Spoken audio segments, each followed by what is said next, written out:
কোটা সংস্কার আন্দোলনের শিক্ষার্থীদের উপর হামলা চালিয়েছেন ছাত্রলীগের নেতাকর্মীরা। হামলায় আন্দোলনকারী শিক্ষার্থীদের অনেকেই মারধরের শিকার হয়েছেন। আক্রান্ত শিক্ষার্থীদের মধ্যে ছাত্রীরাও রয়েছেন।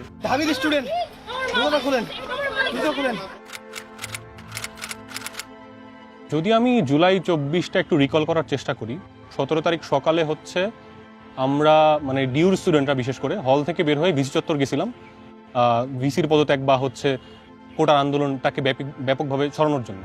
তো তখন আমরা গায়েবানা জানাজা করি এবং ওই দিনকেই পুরো ঢাকা ইউনিভার্সিটি এবং জাহাঙ্গীরনগর ইউনিভার্সিটি ক্র্যাকডাউন করা হয়।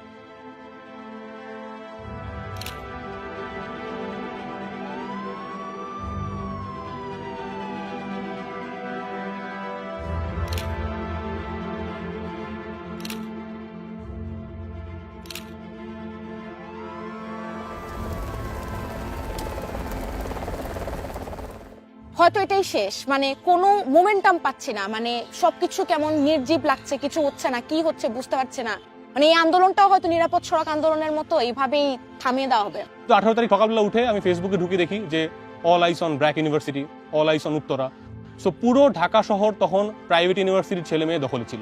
18 জুলাইতে যদি বেসরকারি স্টুডেন্টরা না নামতো আসলে কি হতো? আসলে এটা একটা ফ্যাক্ট। বেসরকারি বিশ্ববিদ্যালয় যদি না নামতো এই 5ই আগস্ট হতো না এবং স্বৈরাচার শেখ হাসিনার কোনো অবস্থাতেই সেটার পরিবর্তন হতো না এবং এই রেজিমে আগের রেজিমে থেকে যেত।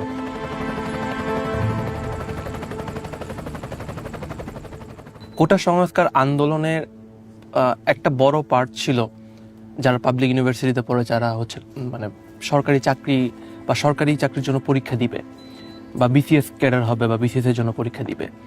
প্রাইভেট ইউনিভার্সিটিতে এই রেশিওটা খুবই কম। যখন দেখলাম বাংলাদেশে মানুষ নির্বিচারে এভাবে মারা যাচ্ছে, আমি কিভাবে একটা মানুষ হিসাবে, আমি তো মানুষ, সব কিছুর আগে পড়ে আমি তো মানুষ, আমি কেন ঘরে থাকবো?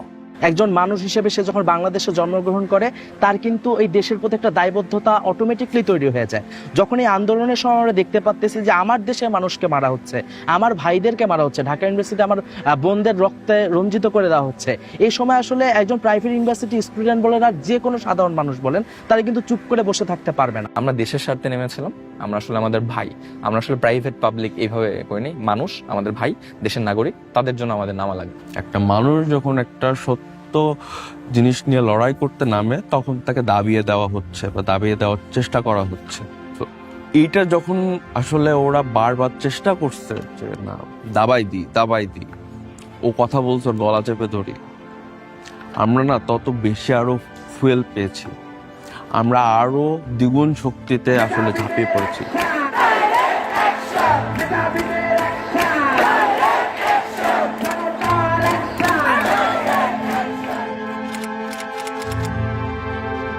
রামপুর ব্রিজেই দেখলাম যে সবকিছু বন্ধ, বাস এগুলো কোনো কিছু চলছে না। আমি হেঁটে হেঁটে ব্র্যাক পর্যন্ত যেতেই জাস্ট অনেকগুলো স্টুডেন্ট জড়ো হয়ে আছে। আমি দাঁড়ানোর সাথে সাথে পর মনে হয় 4টা টিয়ার শেল, চারদিকে একদম থমথমে, এবং সাথে সাথে লাঠিচার্জ শুরু হয়। সামনের দিকে যারা বসেছিল সবাইকে লাঠিচার্জ করে ছত্রভঙ্গ করে দেওয়া হয়।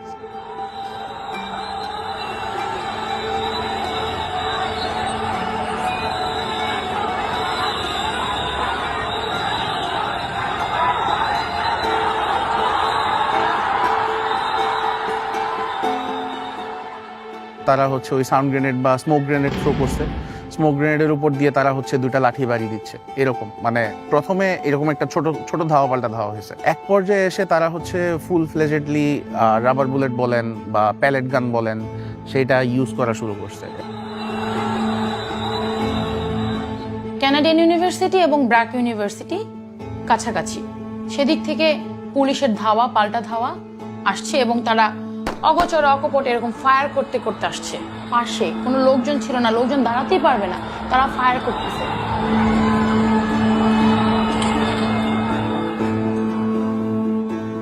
পুলিশ কি করলো, এই সাইডটা থেকে আমাদের এই যে গ্লাস ছিল আরো আমাদের এই পাশের কিছু রুম, এগুলো সবকিছু ভেঙে, কারণ এটা আটকানো ছিল, ওনারা ভেঙে এখান থেকে আমাদের এখানে সিঁড়ি আছে, এই সিঁড়ি থেকে ওনারা রুপে চলে যায়। কিন্তু আহত হয়েছেন। আমি এখানে সামনে ছিলাম, গুলি কান্নাকাটি করতেছে, দৌড়াদৌড়ি করতেছে, কে কোথায় যাবে, কারণ কারো কোনো প্রস্তুতি নাই।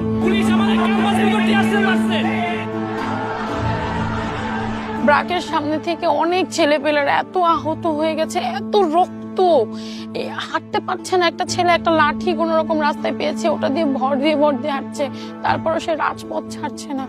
এটা যে কি আবেগ, কি অনুভূতি আমরা তখন ফিল করতে পেরেছি। এটা আমাদের বাংলাদেশ, কারণ বাংলাদেশটা যে এরকম একটা নির্মমতার শিকার হবে এটা 18 জুলাই না আসলে আসলে কেউ কখনো উপলব্ধি করতে পারতো না।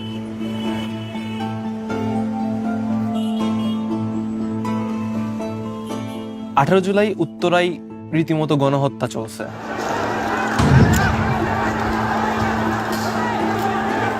এটা ছিল আমার লাইফের সবচেয়ে ট্রমাটিক ডে, এবং আমি মৃত্যুর সামনে থেকে ফিরে আসছি বলা যায়। প্রাইভেট ভার্সিটি যারা আছে, নর্দার্ন, আইউবেট, মানারাত, উত্তর ইউনিভার্সিটি, আরও যতগুলো আছে, শান্তা মারিয়াম, ওয়ার্ল্ড ইউনিভার্সিটি, আমরা সবাই উত্তর আজমপুরে আমরা ব্লকেট করি। এই জায়গাটাই 18 তারিখের এমন যুদ্ধাবস্থা তৈরি হয়েছিল। এই পেট্রোল পাম্প যেটা আমরা এখানে পিছনে উত্তর আজমপুর যে পেট্রোল পাম্প, এই পেট্রোল পাম্পের সামনে কিছু টিন ছিল, তো ছেলেপেলে সেই টিনগুলো খুলে শিল্ড হিসেবে ইউজ করতেছিল রাবার বুলেটের এগেইনস্টে। আমরা লাল লাল ব্যারিকেডগুলো নিয়ে সামনে আগাই, আমরা টিন ভাঙি, একজন টিন ধরে থাকে, তার পিছন থেকে আরো কয়েকজন ইট মারতে মারতে আগাচ্ছি।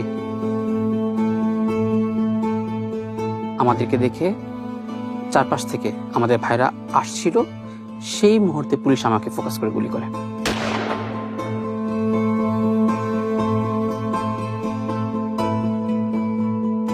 আমার কাছে মনে হচ্ছিল যে হয়তো আমার মাথায় লাগছে বা মাথার খুলি উড়ে গেছে, কারণ তখন আমি চারপাশ সব অন্ধকার দেখছিলাম। তখন মুখে হাত দিয়ে আমি বসে পড়ি, ফিল করি যে মুখ থেকে রক্ত, গরম গরম রক্ত আমার হাতে এসে লাগছে। তো তখন আমি চিলাইতে থাকি, স্লোগান দিতে থাকি। তখন এসে আমাকে রেস্কিউ করে, তারা ইট মারে থানায়, ইট মারতে মারতে আমাকে নিয়ে যায়। ফার্স্ট আমি কিছুক্ষণ হাঁটছিলাম, তারা আমাকে হেঁটে হেঁটে নিয়ে যাচ্ছিল। আমি বললাম যে ভাই আমি পারতেছি না, আমার পুরো হাতটা মনে হচ্ছে যে হাত ভেঙে গেছে। তখন তারা আমাকে কোলে নেয়। ওই সময় হচ্ছে আমি ভিক্টোরি সেন্টার দেখে।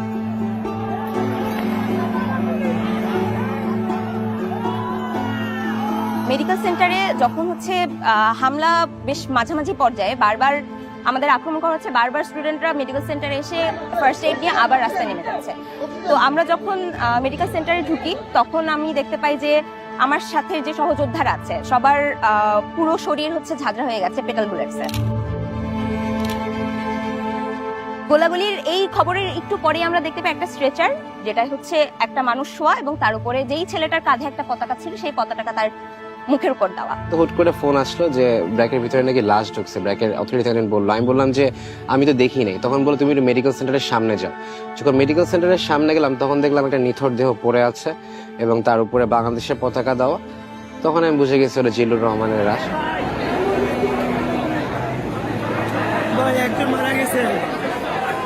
সবাই কান্নাকাটি ওই মুহূর্তটাতে, মানে সবার তো একেবারে সমবয়সী ছেলে মেয়ে ওইখানে। ওই অনুভূতিটা কি, মেয়েরা চিৎকার করে কাঁদতেছে যে আমার ভাইকে মেরে ফেলছে, আমার ভাইকে মেরে ফেলছে, আমরা এখানে কিভাবে থাকি। মেয়েরাও তখন চলে গেছে রাস্তায়। একটা ছেলে আসছে, মারা গেছে গুলিতে, সরি। ও জানতো না, মানে ওর বাসায় কেউ জানতো না যে ও এখানে আসছে। ও না বলে আসছে, এবং ও না বলে আসছে, ওর বাসায় জানতো না যে তার ছেলে মারা গেছে, কারণ তার ফোন থেকে না কল করা হয়েছিল। আমাদের ভার্সিটির সামনে একটা ছেলে না, দুইটা ছেলে মারা গেছে, অনেকে আহত হয়েছে, নিহত হয়েছিল দুজনের একজন আমাদের ভার্সিটির মধ্যে ফায়ার করে তাকে হত্যা করা হয়েছিল, আর একটা ছেলেকে জাস্ট মাথায় গুলিটা লেগেছে এবং তার মগজগুলো, রক্তগুলো একসাথে গলে পড়েছে, সেই স্পটে মারা গেছে, এবং তাকে হাতে হাতে সবাই ধরেও নিয়ে গিয়েছিল। তার বাসায় কেউ জানতো না যে তার ছেলে এই আন্দোলনে এসেছে এবং তার ছেলে মারা গেছে। সে বাসা থেকে বলেই আসে না। আমাদের ছেলে মেয়েরাই এইখানে, এইখানে এরাই আন্দোলন করতেছে, এই মানুষগুলোর উপরেই বুলেট চালাচ্ছে, মানে এদের জানের কি কোনো দাম নাই? শুধু ব্র্যাকের স্টুডেন্টই ছিল হাজার হাজার, ইস্ট ওয়েস্টের স্টুডেন্ট, কানাডিয়ানের স্টুডেন্ট, ওই দিকে হচ্ছে বাড্ডার দিকের এত স্টুডেন্ট, প্রতি মুহূর্তেই হচ্ছে মানে স্টুডেন্ট আসছে, তারা হচ্ছে বুলেট বের করছে, ব্যান্ডেজ করে নিয়ে যাচ্ছে, আবার আন্দোলনে চলে যাচ্ছে। ভাইয়ারাও এক একজন মানে বুলেট নিয়ে হাসতেছে, বডির বিভিন্ন জায়গায় বুলেট, রক্ত বের হচ্ছে, আমরা সূচের মতো জিনিস দিয়ে, তারপর বিভিন্ন জিনিস দিয়ে হচ্ছে বুলেটগুলো বের করে দিচ্ছিলাম, বায়োডিন দিয়ে, আবার হচ্ছে কটন দিয়ে রেখে দিচ্ছিলাম, তারা সেই অবস্থায় আবার চলে যাচ্ছে, কেউ খুঁড়ে যাচ্ছে পায়ে ওই বুলেট নিয়ে। ঢাকার যে বৃহত্তর জায়গাগুলো আছে, রামপুরা, তারপরে বাড্ডা, অন্যদিকে বসুন্ধরা, উত্তরা, মিরপুর, ধানমন্ডি, এই যে জোনগুলো আছে বেসরকারি বিশ্ববিদ্যালয়ের শিক্ষার্থীরা নিত্যদিন দিয়েছে, তেজগাঁও আছে, এই জোনগুলাকে কিন্তু আসলে একটা মানে অনেকগুলো ডট হিসাবে যদি আমরা ধরি, এই ডট গুলাকে আসলে পুসআপ কানেক্ট করেছে। সত্যি কথা বলতে আমার কাছে মনে হয় প্রাইভেট ইউনিভার্সিটির স্টুডেন্টরা শুধুমাত্র 18 জুলাই থেকে না, মানে আমি আমার ব্যক্তিগত অভিজ্ঞতা থেকে যেটা দেখেছি, জাহাঙ্গীরনগর বিশ্ববিদ্যালয়ে যখন 14, 15 এবং 17 তারিখ 3 দিনই হচ্ছে আমরা ভয়াবহ আক্রমণের শিকার হই, কিন্তু 15 তারিখের যে রাতের বেলা যে আক্রমণটা, যেটা লাইভ সামাজিক যোগাযোগ মাধ্যমে সবাই দেখতে পেয়েছে, তো 16 তারিখ আসলে জাহাঙ্গীরনগর বিশ্ববিদ্যালয়ে বিশাল বড় একটা জনস্রোত নামে, এবং এই জনস্রোতের আমি বলবো 60% ছিল আমাদের ক্যাম্পাসের বাইরের শিক্ষার্থীরা, অর্থাৎ বিভিন্ন প্রাইভেট বিশ্ববিদ্যালয়ের শিক্ষার্থীরা। আমাদের পাশেই ড্যাফোডিল ইন্টারন্যাশনাল ইউনিভার্সিটি আছে, উত্তরা ইউনিভার্সিটি আছে, গণ বিশ্ববিদ্যালয় আছে, এই ধরনের বিভিন্ন প্রাইভেট বিশ্ববিদ্যালয়ের শিক্ষার্থীরা কিন্তু একদম শুরু থেকে, অর্থাৎ যখন থেকে আমাদের উপর হামলা হলো তখন থেকেই তারা আমাদের পাশে একদম সশরীরে, অনলাইনে সমর্থন তো আছে কিন্তু একদম সশরীরে তারা আমাদের সাথে এসে দাঁড়িয়েছিলেন। জাহাঙ্গীরনগর ইউনিভার্সিটি বলতেছিল যে ওদের সবকিছু বন্ধ করে দিচ্ছে, লাইট বন্ধ করে দিচ্ছে, ছাত্রলীগ পুলিশ অত্যাচার করতেছে, গুলি চালাচ্ছে, কেউ বের হতে পারতেছে না। তখন আমাদের এই ড্যাফোডিল ইন্টারন্যাশনাল ইউনিভার্সিটি থেকে আমরা প্রায় অনেক স্টুডেন্ট, প্রায় কয়েক হাজার স্টুডেন্ট তাদের ওখানে যায়, এখান থেকে কিন্তু অনেক দূরে ড্যাফোডিল, সেখানে যাই তাদেরকে উদ্ধার করার জন্য। এটা আমাকে অনেক আন্দোলন কেন্দ্রিক অনেক স্পেয়ার যোগায় যে হ্যাঁ আমরা হয়তো বা কিছু না করতে হলে এটা করছি, অন্তত আমাদের এক পাবলিকান ভাইদের সহযোগিতা করছে। একটা ছেলের হাতের এখানে গুলি লাগছিল, ওই ওই ওই ছাত্রলীগের ছেলে পেলেদেরই গুলিতে, ওর এখানকার হাড়টা ফেটে বাইরে বের হয়ে আসে। ডাক্তার হচ্ছে দূর থেকে মানে ওর যে এখানে মাসলে যে ইনজেক্ট করবে অ্যানেস্থেসিয়া, এটা দেওয়ার একটু ওয়ে ছিল না, মানে মাসলটা খুলে মানে ঝুলে আছে এখানে, আর সাদা হাড়টা বের হয়েছে, হাড়টা ফেটে গেছে। মহিলা যে ডাক্তার ছিল উনি কাঁদতেছে আর দূর থেকে এভাবে স্প্রে করতেছে অ্যানেস্থেসিয়াটা, এরকম একটা অবস্থা। তো আমি ওনাকে নিয়ে গেলাম যে ম্যাম কিছু করা যায় কিনা, কিছু একটা দেন, বেঁধে দিই অন্তত। বুলেট তো আর বের করার ওয়ে নাই ওই সময়। তো ওই মহিলা ডাক্তার উনি আমাকে একটা গজ দিয়ে বললো যে বাবা তুমি হচ্ছে প্রেস করে ধরে রাখো, অনেক বেশি চাপ দিবা। আমি চাপ দিতে গেছি যে ব্যথা দেখে চিল্লাচ্ছিল যে ব্যথা পাচ্ছে, তো বলছে তুমি যত বেশি ব্যথা পাক সমস্যা না, তুমি চেপে ধরে রাখো। তা আমার এই যে আঙ্গুলের এই 3টা ফাঁক দিয়ে হচ্ছে গরম গরম রক্ত চুয়ে পড়তেছিল, মানে দেখতেছিলাম যে ব্লিডিং হচ্ছে, মানে আমি একটু জোরে প্রেস করলে দেখি যে আরো ব্লিডিং হচ্ছে, ওয়ে ছিল না, ব্লিডিং বন্ধ করার ওয়ে নাই, হাত দিয়ে রক্ত বের হচ্ছে। একটু পরে দেখি যে কথা বলতেছে না, আমি হচ্ছে ওর হচ্ছে মুখে এভাবে ধরে মারতেছিলাম যে এই তোমার নাম কি, কথা বলো, চোখ খোলো, no response, he was dead. ওই একই দিনে 5 থেকে 6 জনকে আমরা রাস্তায় সরায় রাখছি, ডেড বডি।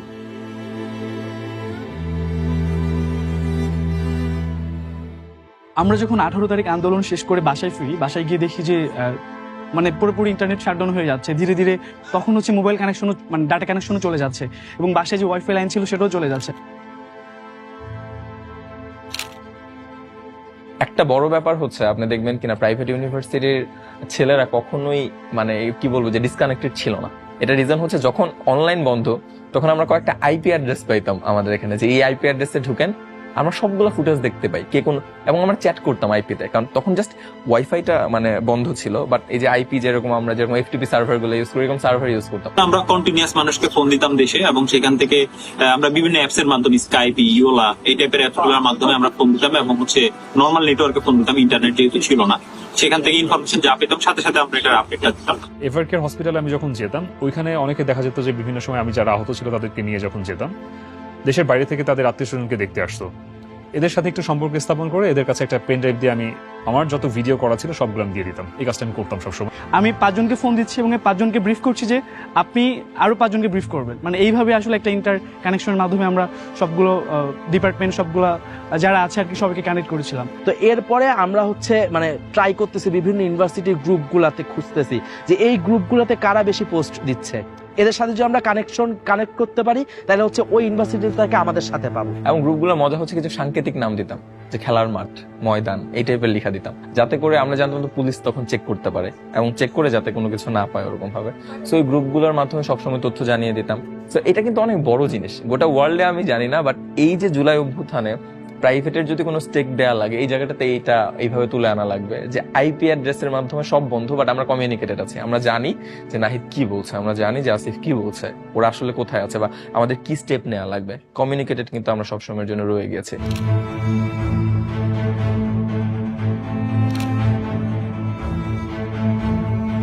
তোমার মনে আছে আমি যখন রাতে হলে ফিরি এবং আমার হলে থাকা এক বন্ধুকে আমি জিজ্ঞেস করছিলাম যে আজকে সারাদিনের কি আপডেট, মানে ও কাঁদতে কাঁদতে আমাকে সবগুলো ফুটেজ দেখালো যে ব্র্যাক বিশ্ববিদ্যালয়ে কিভাবে হচ্ছে পুলিশ ঢুকে গুলি করছে, কিভাবে হচ্ছে হেলিকপ্টারে করে নিয়ে যেতে হচ্ছে। আমি বলবো দা ব্রেভারি, মানে যে সাহস আমরাও দেখাতে পারি নাই তখন, তারা পুলিশের সামনে দাঁড়িয়ে মানে পুলিশকে হচ্ছে একদম প্রতিহত করছে। এবং আমরা দেখছি যে ছাত্রলীগকে, যুবলীগকে প্রতিহত করছে ওই জায়গায় দাঁড়িয়ে সবাই, ছেলে মেয়ে সব শিক্ষার্থীরা। তো সেই কারেজটা যদি না থাকতো, সেই সাহসটা যদি আমরা না পাইতাম, এবং ওইটা জানার পরে, ফুটেজগুলো দেখার পরে আমার কাছে মনে হয়েছে যে আন্দোলন থামানো যাবে না।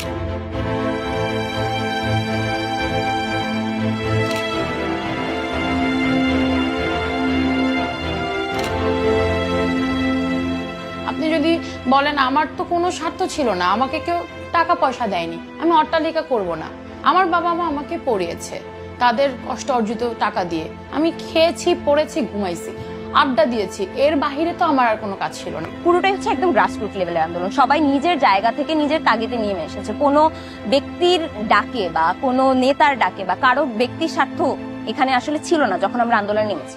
ইন্ডিভিজুয়ালি প্রত্যেকটা মানুষ, প্রত্যেকটা বিশ্ববিদ্যালয়ের শিক্ষার্থী, প্রত্যেকটা শিক্ষক এবং দেশের সাধারণ প্রত্যেকটা মানুষ আসলে অনুভব করেছে যে না, আসলে যে বিগত 15 বছর ধরে স্বৈরাচারের দমন পীড়নের ভিতরে আমরা আসলে সময় অতিবাহিত করেছি, আমাদের আসলে একটা শক্ত জবাব দেওয়ার সময় এসেছে। তো এই অনুধাবনটাই আসলে আমাদেরকে এই আন্দোলনে নিজেদেরকে সম্পৃক্ত করার ব্যাপারে মোটিভেট করেছে।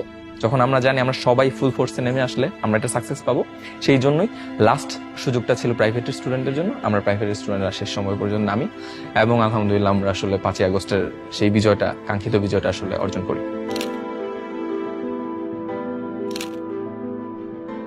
পুরো জুলাই মুভমেন্টে আমি দেখেছি যে আমাদের ভার্সিটির মেয়েদের উপস্থিতি খুবই লক্ষণীয় পর্যায়ে ছিল, যে ওভাবে আলাদা করা যাচ্ছিল না যে ছেলে বেশি বা মেয়ে বেশি, খুবই সমান তালে তারা এসেছিল। একটা জিনিস থাকে যে এইসব মারামারি কাটাকাটির ভিতরে সাধারণত ছেলেরা যাবে, মেয়েরা এইসব জায়গায় কেন যাবে, এই ব্যারিয়ার গুলো কাটিয়ে উঠেও অনেকে বাসায় অনেক ঝামেলা করেও এই আন্দোলনে এসেছে। One of the main masses of the people who delivered July or August, the private university students, শুধু প্রাইভেট ইউনিভার্সিটি স্টুডেন্ট না, ওয়ার্কিং ক্লাস মানুষ, মাদ্রাসা স্টুডেন্ট, তাদের কিন্তু ওইভাবে স্টেক হওয়ার কোনো চ্যানেল নাই। প্রাইভেটের স্টুডেন্টরা, স্পেসিফিক্যালি প্রাইভেটের স্টুডেন্টরাও যাতে দেশ গঠনে একদম প্রত্যক্ষভাবে ভূমিকা রাখতে পারে এরকম কোনো ধরনের একটা এক্সেস তৈরি করে না। সেটা রাজনীতিতেও হতে পারে, সেটা আসলে পাবলিক সেক্টরগুলোতেও হতে পারে, প্রাইভেট সেক্টরগুলোতেও হতে পারে। প্রাইভেট হোক, একজন বিহারি হোক বা একজন মাদ্রাসার শিক্ষার্থী হোক, পাবলিকের হোক, একজন রিক্সাওয়ালা হোক, যেই হোক, এই আন্দোলনে যেই আহত হয়েছে, যেই শহীদ হয়েছে, তাদের সকলকে প্রপার মর্যাদা দেওয়া উচিত। পরবর্তীতে যদি যে কোনো গভর্নমেন্ট, যে গভর্নমেন্টে আসুক না কেন, যারা হচ্ছে জনগণের ম্যান্ডেট নিয়ে নির্বাচিত সরকার হবে, তারা যেন কখনো জনগণের গায়ে যেন হাত না তুলে। ঢাকা শহরের প্রত্যেকটা দেয়ালে যে গ্রাফিতি হয়েছে সেখানেই সবাই বলে দিছে যে তারা আসলে কেমন দেশ চায়, যেখানে বৈষম্য থাকবে না, যেখানে হচ্ছে আমরা যেই মনে করেন সিস্টেম্যাটিক অপারেশন দেখে আসছি সেটা থাকবে না। নতুন বাংলাদেশকে তারা যাতে মানে স্বাগত জানাইতে পারে, ওই বাংলাদেশ যাতে আসে, ওই সিওরিটিটা যদি আমি কখনো পাই, আজকে একবার না, যদি 10 বার জুলাই আসে আমি 10 বার জুলাই সামনে থাকি। আমাদের যারাই মাঠে ছিল সবারই ভাষ্য ছিল যে যত কিছুই হোক আমরা মাঠ ছাড়বো, এবং যারাই আহত হয়েছে, যারাই গুলি খাইছে, ভাই আমি মরে গেলে মরে যাই, কিন্তু আপনারা এই খুনি হাসিনার পতন করে তারপরে মাঠ ছেড়ে যাবেন।